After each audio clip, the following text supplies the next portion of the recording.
दक्षिण भारत के चर्चपंथियों, वामपंथियों और चर्चपंथियों से लड़ने वाले और एक ऐसा राष्ट्रवादी चेहरा जो हमेशा राष्ट्रवाद के लिए अपने को खपा दिया, इसने सनातन के लिए अपने जीवन को लगा दिया। और उस तमिलनाडु में जहाँ सनातन के लिए घोर कठिनाइयाँ हैं, जहाँ हिंदी के लिए घोर कठिनाइयाँ हैं, वहाँ ऐसे व्यक्ति जो हमेशा उनके लिए उन्मुख रहे, लड़ते रहे और स्वयं सेवक की भांति इस देश की सेवा में उन्होंने अपने जीवन को लगा दिया। ऐसे व्यक्ति को चंद्रपुरम पूर्णस्वामी राधाकृष्णन जी को उपराष्ट्रपति पद का उम्मीदवार बनाया है। वहीं दूसरी तरफ इंडिया गठबंधन जो हमेशा से बंटवारे की बात करता है, जो जिसकी जितनी संख्या भारी उनकी उतनी भागीदारी की बात करता है और जो हमेशा पीडीए और पिछड़ों की बात करता है, उसने समाज के एक ऐसे व्यक्ति को ला करके यह साबित कि उनको कोई भी अल्पसंख्यक नहीं मिला, उनको कोई दलित नहीं मिला, उनको कोई पिछड़ा नहीं मिला, सिर्फ बातें करते हैं, संविधान की दुहाई देते हैं। लेकिन आज एक ऐसे व्यक्ति को ला करके हमारे सामने उम्मीदवार रख दिया जो उस पद के लिए, मैं कहता हूं कि उस पद के लिए, मैं बहुत जिम्मेदारी पूर्वक कह रहा हूं कि उस पद के लिए वो उपयुक्त नहीं है, जिनके फैसले इतने विवादित हैं कि जो देश की विचारधारा से मेल नहीं खाते,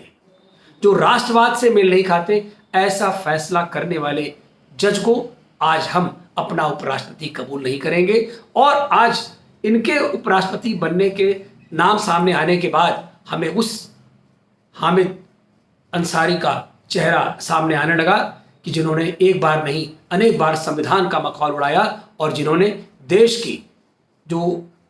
गंगा जमनी तहजीब है, जो देश का ताना बाना है, उसको उन्होंने बिखराने का काम किया। आज हम इस चीज़ को देख करके प्रसन्न हैं कि एक ऐसा नाम हमारे सामने है जिसका नाम लेने से ही हमारे मन में प्रसन्नता और उल्लास पैदा होती है। मैं धन्यवाद देना चाहूँगा अपने सभी बड़े नेताओं को जिन्होंने ये चयन किया है और एकजुटता के साथ मैं इस देश में, यद्यपि वोट देने का अधिकार सांसदों का है, लेकिन वह सांसद भी अपने दिल के ऊपर, अपनी आत्मा पर यह देख के करें कि क्या आज एक ऐसा आदमी नेतृत्व करने जा रहा है जो उनके साथ खड़ा है, जो राष्ट्र विरोधी हैं, जो सेना का अपमान करते हैं, जो पाकिस्तान के पक्ष में खड़े होते हैं, जो सदैव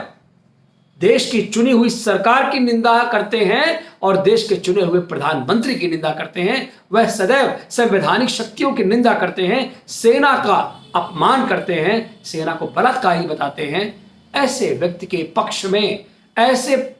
लोगों के पक्ष में आज एक ऐसा व्यक्ति खड़ा होने जा रहा है और उनके बोल सुन के तो हमें और भी, जो मैंने सोचा था उस पर और मोहर लग जाती है जब उनका प्रथम भाषण हम सुनते हैं जहां वो ये कह रहे हैं कि मैं